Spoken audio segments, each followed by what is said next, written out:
Hello gamers, and welcome to another edition of Tonight on Magehammer's Game Table. Tonight, we are continuing my solo RPG session of my own homebrew post-apocalyptic role-playing game, Six Dice Wastelands. And our heroes are Kathmandu, Cherry Red, there's Cherry Red, Kathmandu real quick, mutated animal I guess. Then we have Testermon. He is a mutant, altered human. And we have another mutant or altered human, Gronk. And that was Kathmandu Cherry Red. Our heroes have recently escorted a mutant lad to be married to a human lass. Well, even in the post-apocalyptic lands, unfortunately, people don't always just let people live. And so a group known as the Silver Knights, who thought that that was a bit offensive, that a mutant should be marrying a human, did what they could to prevent it from happening. But our heroes stepped in and defeated two groups of the Silver Knights as they escorted the lad to be married to his bride. Upon reaching the city in which the wedding was to occur, they were lauded and celebrated, and they were given several gifts. Kathmandu was given an energy mace, and Testermon was given a stun ray pistol, a communicator, and an energy cloak. And then Cherry Red ended up with the communicator, and Gronk is just happy with his railroad tie club, which I think he's going to upgrade to a railroad track club eventually here. Anyway, that thing's going to have to have broken by now. So they accepted the gifts, and in addition, the mayor of the town, the Lord Mayor, offered to send them home quickly in a contraption that they had found called an airship. That's what they're calling it, at least. And they said it'll cut your trip in half. So instead of 2 weeks to get back, it'll only be a week. After the wedding, they had a wonderful time celebrating the wedding. They were the guests of honor, except for the bride and groom, of course. And they are now a couple days after the wedding and have enjoyed their time in the city. And now they are going to take a trip home to Crater Town aboard this airship. So there is a pilot on the ship, and she is going to drive them home if it can get airborne. Cherry Red's a bit nervous about it. It looks a little rickety. But at the same time, if it could cut their trip home in a week, that'd be preferable because, you know, the lands between here and there are kind of wild and also very dangerous. So why not do that? So they climb aboard the airship. The pilot, she says, all aboard, and they take off into the air. There's some ricketiness. Things are creaking, but eventually it makes its way up into the air, and they are on their way. So the way I'm going to handle this in game terms is there's several flying monsters in the old Gamma world, which most of them I've converted over to my system, and those that I have not, my system's very easily adaptable. I'll be able to adapt it on the fly. So what I'm going to do is, I don't know if this is going to happen or not, I'm going to roll 7 times, and that is going to be, if I roll a 1, they're going to have a encounter in the air. If I don't roll a 1, they manage to make it home unscathed. So let's see what happens. All right, so I'm going to roll for encounters. And they got 1 encounter. So that day, let's see which day it's going to be on. It's on the 7th day. It's on the last day.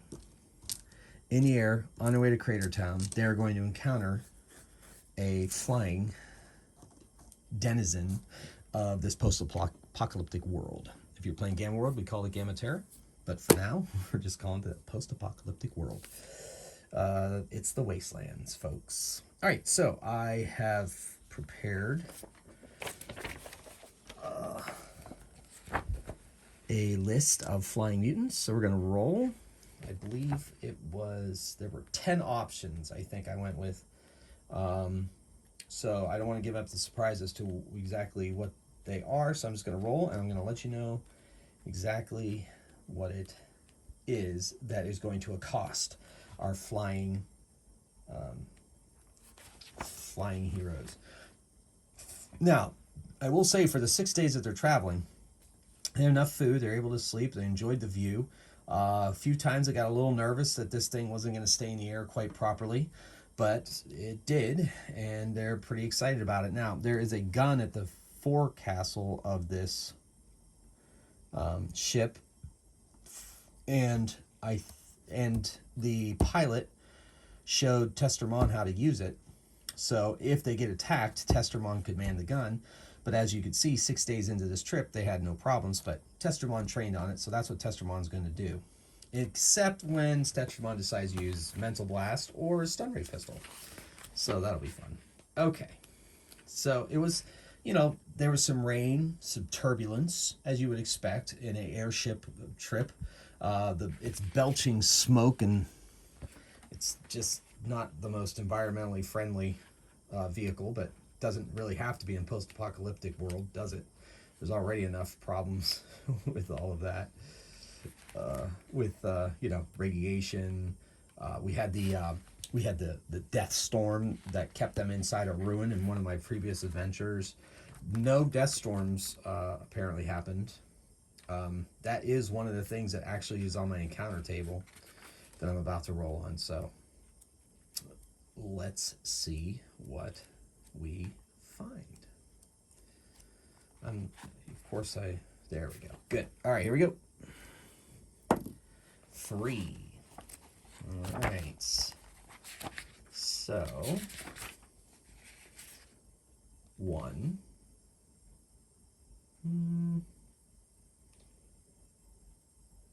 No, that's 1. 1, 2. It's them. 3.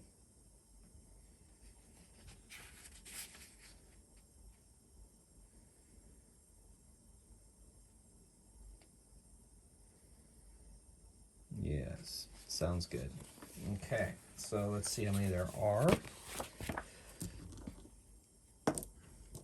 And that's a good number. Okay, so on the 7th day, as they begin to grow closer to Crater Town and their home, and they're very excited to get there, they see something pass in front of the sun at twilight.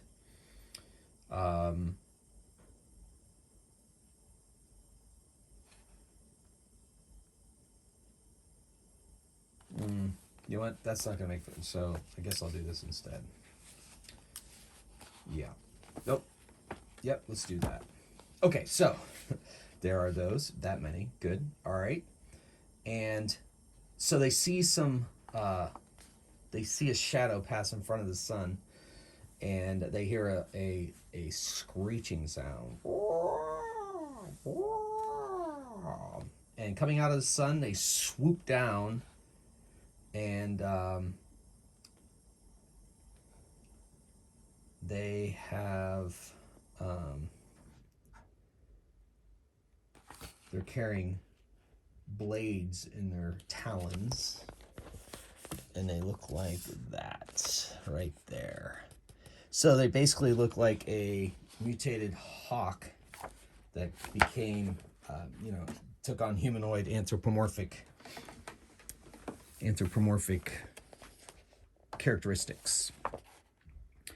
And they're like, terror birds. All right, so we're going to roll initiative since they pass in front of the sun, and because they want to attack out of the sun, but their shadows gave them away. So our heroes are going to roll for initiative. Now, in my game system, if this is the first video you've seen featuring this system of mine, is they make an agility test. If any of the dice that they roll for their agility test comes up 4 or more, they act before the creatures. So right now, Testermon is going after, as is Gronk, as is Cherry Red. So So first action is going to be Kathmandu. Kathmandu sees them coming. And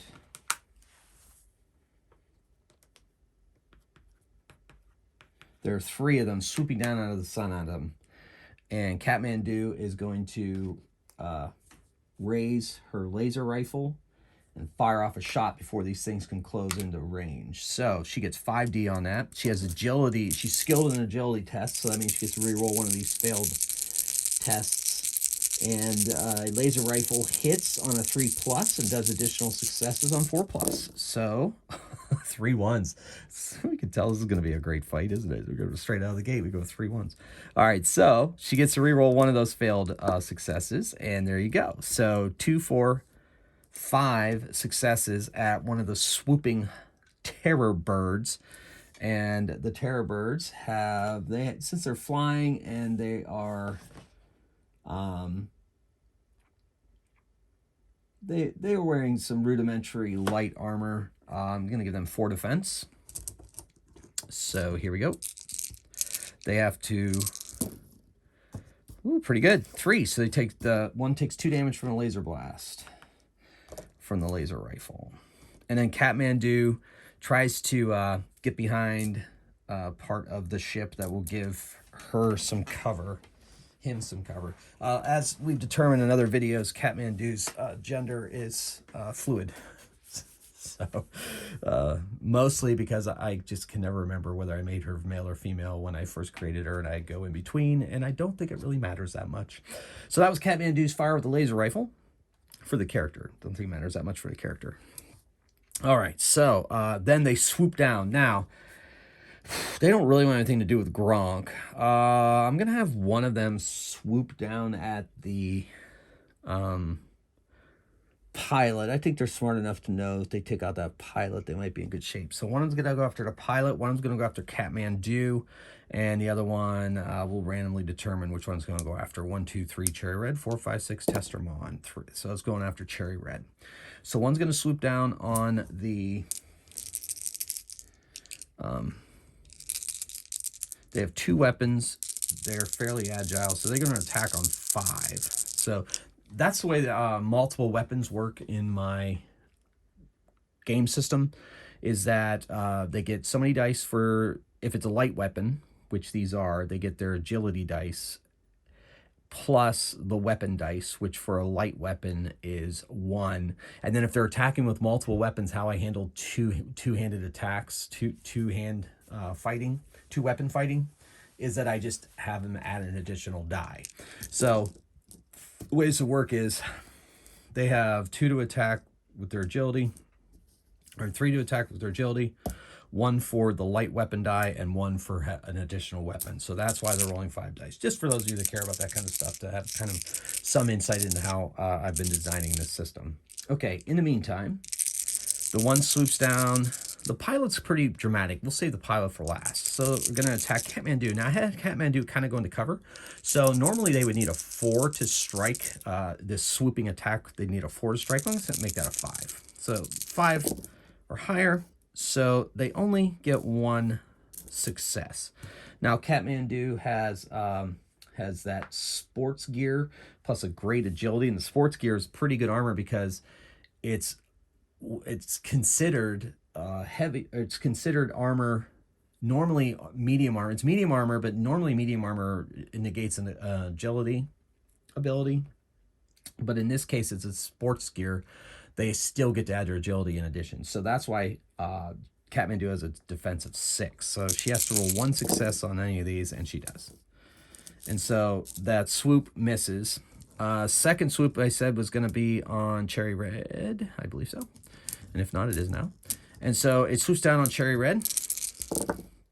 And that hits on the normal 4s and 5, or 4 plus. So that's 2 successes. Cherry Red's defense is a 5. She has chain shirt and shield.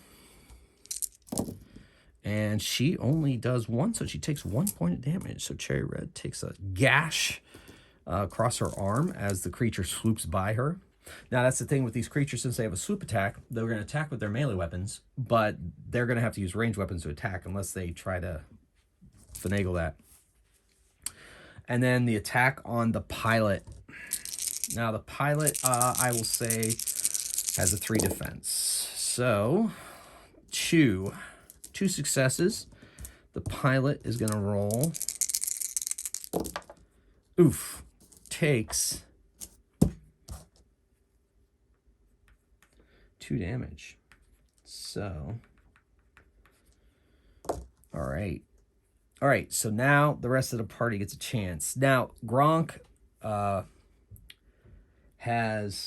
doesn't have much as far as, it doesn't have a ranged weapon currently. So Gronk picks up a crate that is on this ship that's filled with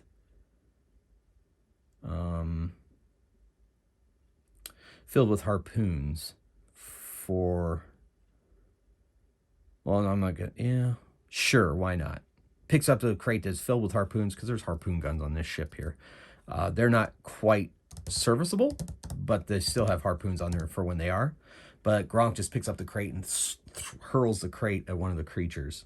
Now, he has a strength of 4D, and I'm gonna make these an improvised weapon, but a decent habit. So I'm gonna say we're gonna add 2 dice to the attack. So he's rolling 6 dice. He's hurling it. No, you know what? He's strong enough to pick it up. I'm gonna make this an agility test because he actually has to be able to agilely. And then since it's such a crazy, unwieldy weapon, I'm going to say that he only hits on 6s. So if he does hit, it's a solid hit, and that will give him extra success. So he whips it at one of the Hawkoids, and there he goes. He gets 2 6s. It's agility test. So that's it. So it's 4 successes. So he manages to come close to striking one. Let's see how badly he strikes it. Now, their defense, as they're flying in the air, so yeah, 4. And it absorbs 2, so it does. It's a glancing blow. One of them takes 2 damage. And it screeches into the sky in pain. Gronk says, "Take that." And then we move to Testermon.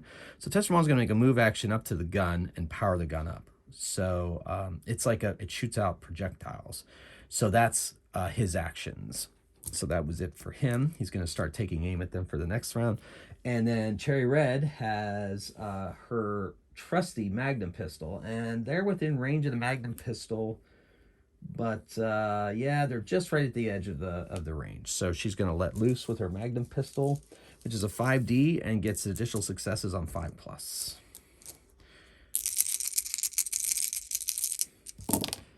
And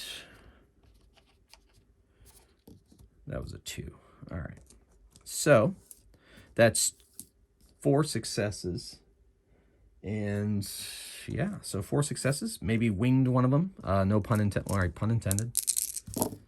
And it absorbs 2 of them, so it takes 2 damage. So all 3 have been injured. Just briefly. All right, so we're going to roll initiative. We're going to see how the pilot is discontinuing to drive, by the way. That's the pilot's action. So let's see. Let's do the initiative thing. See who's going before these creatures. All right. So it looks like all of them are going before them this time. All right, so here is what Gronk is going to do. Gronk is going to request of his game master that he'd be able to hold his action so that when they come close, he can swat at them like as if a baseball is flying at him. So he is pretty close to Catmandu and Cherry Red. So if they strike down at either of those 2, he gets to take a swing at them before they can attack. I have no problem with that at all. All right, and in the meantime, Catmandu is going to let fire with the laser rifle. Because, you know, laser rifle's awesome. Laser rifle has 5D, hitting on 3s, additional successes on 4+. Pretty good, gets to reroll a miss. So, has 3 successes, 5 successes. So, one of the creatures rolls 2 successes, so takes 3 damage. All right. And she remains in her position of cover. So if they strike at her, they hit on 5+ instead of 4+. And then Catmandu is going to that was Catmandu. Sorry. And so Cherry Red is going to shoot off her Magnum. So it's 4 successes there. And so, and it absorbs 3. So it only takes 1 damage. As they swoop around for another go at them. Then Tester Mon is going to swivel the gun and fire it off. Now, it's a pretty decent sized gun, so I'm going to give it stats. We're going to use Tester Mon's agility, which is a 2. The gun is heavy, so 3. And we're going to, it's not an energy weapon, so we're going to say it does additional successes on 4+. So if it hits, it does a lot of damage. That's essentially what this thing's doing. So 2, 4, 6. Now, Tester Mon, yes, that's it. So 2, 4, 6. 6 successes on one of the flying creatures. The cannon hits them. They absorb 1. That's 5. So it really strikes it, knocks it kind of wobbly a bit, but it's still swooping down. This one's going to go after Tester Mon now that it knows it's wielding such power. All right, so Gronk is holding action. Here they come. The one that was on the pilot is now swooping down on Tester Mon. The other one is going after Kathmandu, and the other one's going after Cherry Red. So let's do the one on Tester Mon, because that one's pretty much over there with no problems. And 5D is its strike. Ooh, pretty good. 5 successes. So Tester Mon has 4D defense. Oof. None of them. Whew. So he takes 5 damage. Ouch. It staggers a bit away from the guns. This blade's cut across his light armor. He is wearing leather armor, but now there's a gash through it. He's gonna have to get that repaired when he gets back to Crater Town. The other attack on Cherry Red. So 5 dice on Cherry Red. And that is 3 successes. Cherry Red has a defense of 5. And gets, fights off. Must cut the blow on her shield. All right, now, the one on Kathmandu, we're going to give Gronk a swing at that one. He swings 7 dice with his Railroad Tie Club, banded in metal. He has the strength mutation, so his attacks of 5 are additional, plus he is skilled in strength, so he gets to reroll a failed hit. So that gives him 1, 2, 3, 7 successes on the swooping one that's attacking Kathmandu. It absorbs 3, takes 4. Look at that one, still up. It takes its attack.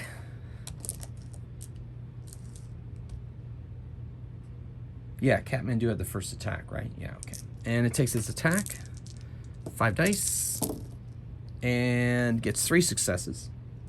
Kathmandu has to dodge, 6 die because of sports gear, and 1, 2, 3, 4, 5. Takes no damage as it swoops back up.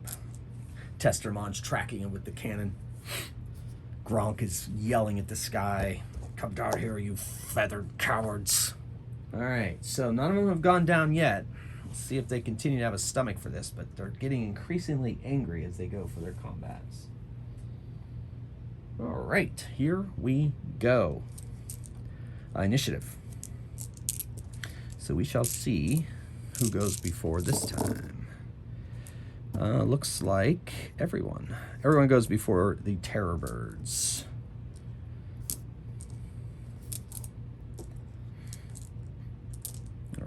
So, Kathmandu with the laser shots, laser rifle. All right, gets to reroll miss. So, hits 2 and 4, 7. Wait, no, 6. That's 6. Just not that good at math sometimes. And 1, so 5. So that shoots it out of the sky. It starts plummeting towards the earth. Cherry Red fires off her magnum pistol. Ooh, only 1 success. Okay, then. And that one dodges easily. Bullet flies away.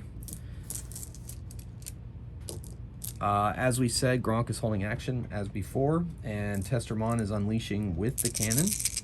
Additional successes on 5s. So, 4 successes on one of the creatures. And absorbs 2, takes 2, still up. And Gronk's holding action. Okay, so now it's their attacks. They're swooping at Testermon. We'll let that one go through for free. There's only 1. And that is 3 successes. Testermon.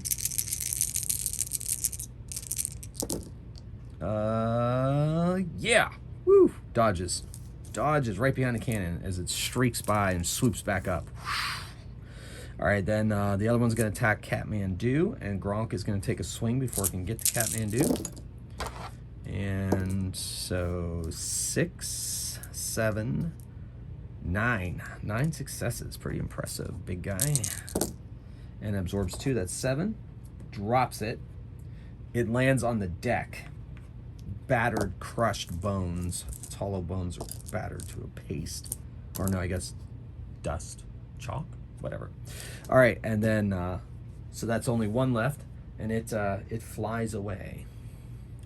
So they're going to take this, Gronk is like, I don't care. And he kicks it off of the boat, and it goes flying out down into the ground.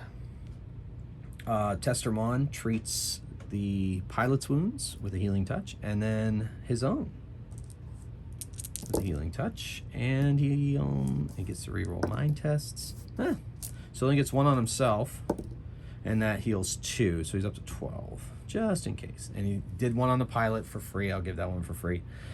So that brings it down to he has 1 more healing touch this day. However, as we've already indicated at the beginning of this adventure, that that was the only encounter they had on their entire trip home. However, as they grow closer to Crater Town, they start to become concerned because they see billowing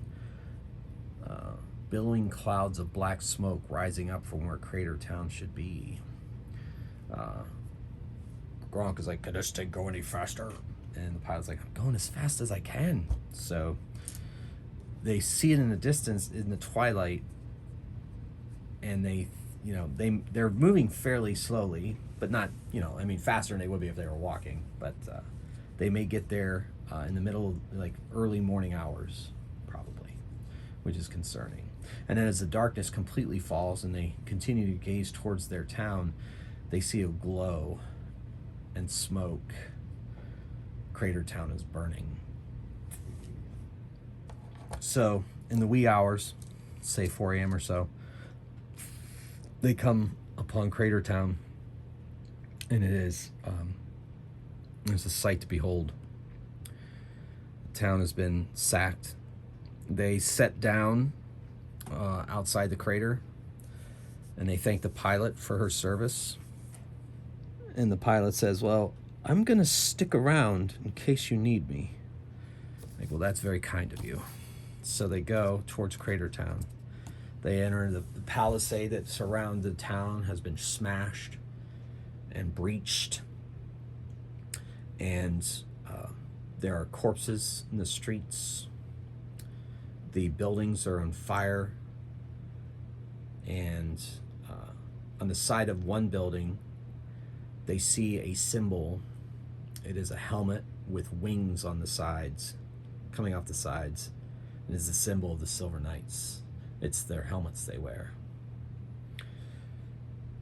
So they manage to make their way through the town as best they can, and they come upon a survivor who is alive. It is a female human. She's grievously wounded, and she says, "Oh, they came early morning with weapons, fire bombs. It was the Silver Knights, and they took, looted, killed, and worse." And then she dies. The heroes are distraught, saddened, anger, thirsting for vengeance. This cannot stand, says Cherry Red. And Kathmandu agrees. Now, Gronk and Testermon were mercenaries that these two met up with on their rite of passage, but these mercenaries have basically become citizens of Crater Town, and they are shattered and angry just as much as Cherry Red and Kathmandu. And Gronk says, I swear vengeance on Silver Knights. And Testermon says, I'm with you as well. Now, the key is we need to track them. We need to find where they live, and we need to do to them what they've done to us. However, if they were able to do this to our town with all of its defenders, I mean, it would take forever to figure out who they've taken, who they haven't taken, if they have prisoners, if they don't. Knowing them, they probably just slaughtered the mutants right out. And that has been confirmed by they found a couple piles of burning bodies. But did they take the other citizens, the collaborators as they would call them? Did they take them as slave labor? Probably. We must track them, find them. The only problem is, I don't know if we have enough. I don't know if we have enough numbers to effectively do what we need to do. And then Testermon said, yes, but we do have very staunch allies who may provide us with the forces we need. Good idea. So they say a few prayers to honor the dead, and there's not much else they can do. They spend a couple of hours trying to salvage whatever they can, but it appears as if the Silver Knights have picked over their world, over their town as best that they could. So there's not much to find. So they make their way back to the airship and they say, we have one more favor to ask. Could you take us back? And she says, yes, I can. So they pile into the ship and they take off again. And they head out immediately back to the city. Now, once again, 7 days. I'm going to roll to see how many encounters they're going to have on their way there. And I did not roll any. So, 7 days pass. They fly through the air, each with their own thoughts, each with their own sadness, contemplating the horrors that they've seen, thinking the consequences of their own actions may have brought this doom upon their town. But they know deep inside, it's not them. It's the Silver Knights. Just allow such hatred to rule their world. They set down outside the city. They enter in, led by the pilot. And the Lord Mayor welcomes them back, but he can see the sadness on their faces. And he says, what has happened? They tell him. He says, very well. You have my help. You have our support. We provide you with whatever help we can. We've already provided you with some technology. We can provide you with volunteers who will go with you to help free any of your citizens that may still live, and to exact as much vengeance as you see appropriate. They thank the Lord Mayor, and the problem is they're not going to be able to fit troops into this ship.